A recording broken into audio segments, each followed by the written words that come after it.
Hello students, तो हमने exercise 13.1 के क्वेश्चन नंबर 1-2 कर लिए थे। अब हम कर रहे हैं क्वेश्चन नंबर 3।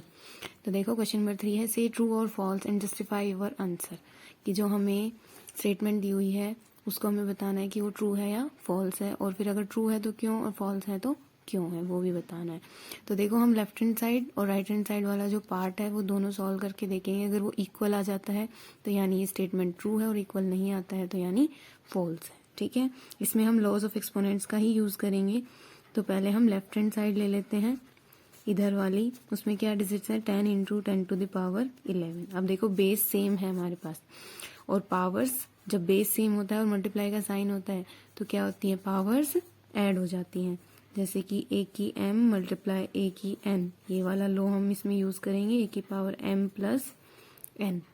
ओके, तो ये इसकी पावर कुछ नहीं है यानी 1। तो 10 की पावर 1 प्लस 11 कितना हो गया, 10 की पावर 12। और राइट हैंड साइड में क्या है, राइट हैंड साइड में हमारे पास दिया हुआ है 100 की पावर 11। तो ये दोनों तो अलग अलग हैं, सेम नहीं है, यानी कि हम लिखेंगे left hand side is not equal to right hand side. दोनों इक्वल नहीं है, तो ये जो हमारी स्टेटमेंट है ये कैसी हो जाएगी, फॉल्स हो जाएगी।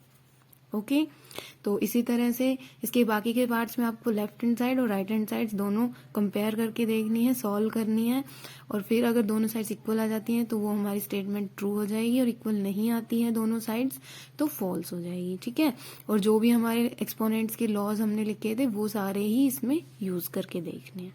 ओके, नेक्स्ट क्वेश्चन है हमारे पास question number 4। Express each of the following as a product of prime factors only in exponential form.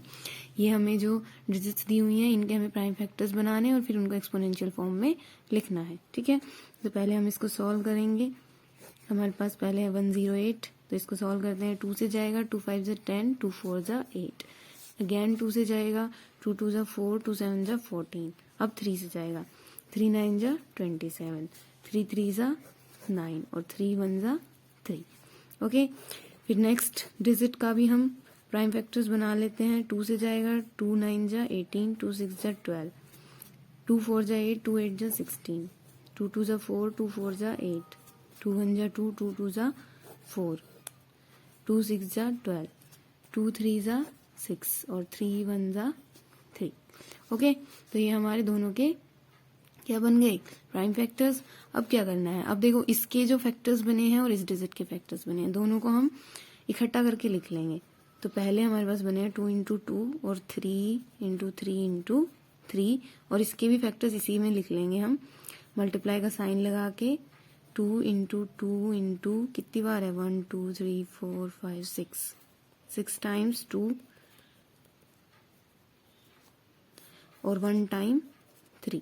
तो ये दोनों जो डिजिट्स के फैक्टर थे वो हमें एक साथ लिख लेने हैं। ओके, अब हम इसको एक्सपोनेंशियल फॉर्म में लिखेंगे। तो हमें बस 2 डिजिट है इसमें, 2 और 3।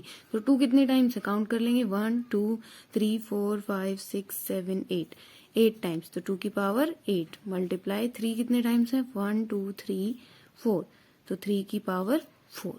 तो इस तरह एक्सपोनेंशियल फॉर्म में ये हमारा आंसर हो जाएगा। ओके, तो इसके बाकी के पार्ट्स भी इसी तरह से करने हैं, दोनों के प्राइम फैक्टर्स बनाने हैं। दोनों के जो भी प्राइम फैक्टर्स आएंगे उनको एक साथ लिख लेंगे, और फिर जो जो डिजिट्स उसमें होंगी जितनी जितनी बार वो रिपीट हो रही है वो उसकी पावर की फॉर्म में लिखेंगे, बीच में मल्टीप्लाई का साइन लगाएंगे। जो दूसरी डिजिट है वो जितनी बार आ रही है उसको लिखेंगे, और जितनी उसकी पावर हो जाएगी और फिर वो हमारा आंसर हो जाएगा। ओके, तो इसके बाकी के पार्ट्स इसी तरह से आपको करने हैं। क्वेश्चन नंबर 5 देखो, 2 की पावर 5 की पावर 2 मल्टीप्लाई 7 की पावर 3, 8 की पावर 3 मल्टीप्लाई 7। इसको हमें सिंप्लीफाई करना है यानी सॉल्व करना है। तो इसमें भी हम अपने एक्सपोनेंट्स के लॉज को यूज करते हुए इसको सॉल्व करेंगे। तो देखो ये वाला जो हमारी टर्म है इसमें हमने एक एक्सपोनेंट का लॉ पढ़ा है, a की पावर m की पावर n। तो इसको हम क्या करते हैं, a की पावर m n, यानी मल्टीप्लाई हो जाता है इन दोनों पावर्स का। ओके, तो देखो a की पावर m की पावर n है, तो 5 और 2 का मल्टीप्लाई कर देंगे तो ये क्या हो जाएगा, 10 मल्टीप्लाई 7 की पावर 3 अपॉन 8 की पावर 3 मल्टीप्लाई 7। अब इसको सॉल्व कर लेंगे। तो 2 है कितनी टाइम्स हमारे पास, 10, तो 10 टाइम्स लिख लेते हैं।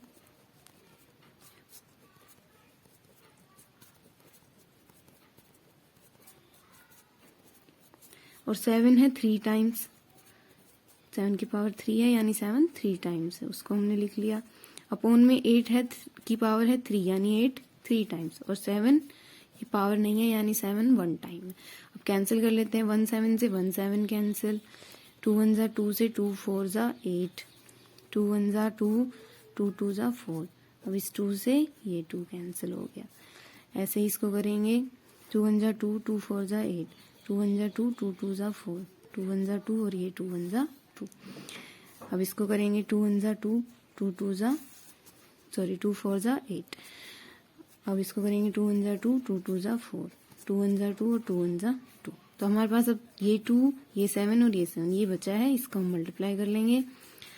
तो ये हो जाएगा 7 7 से 49 और ये 2 मल्टीप्लाई 49, 7 7 से 49 और 2 हमने उतार लिया। अब इसको हम मल्टीप्लाई करके लिखेंगे, तो ये कितना हो जाएगा, ये हो जाएगा हमारे पास 98। तो ये हमारा आंसर हो जाएगा। तो इसी तरह हमें 5th क्वेश्चन के बाकी के पार्ट्स करने हैं और हमारा एक्सरसाइज 13.2 कंप्लीट हो गई है। इसके आगे हम करेंगे नेक्स्ट क्लास में।